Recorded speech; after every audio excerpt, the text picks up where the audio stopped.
የምለው ውበቴ ሞገሴም ኢየሱስ ነው ክብሬ ነው ጌጤ ነው ብዬ የምለው ውበቴ ሞገሴም ኢየሱስ ነው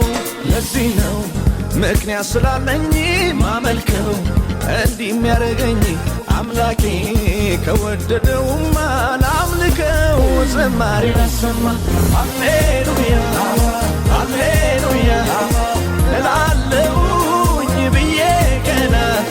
ብዬ ቀና ሃሌሉያ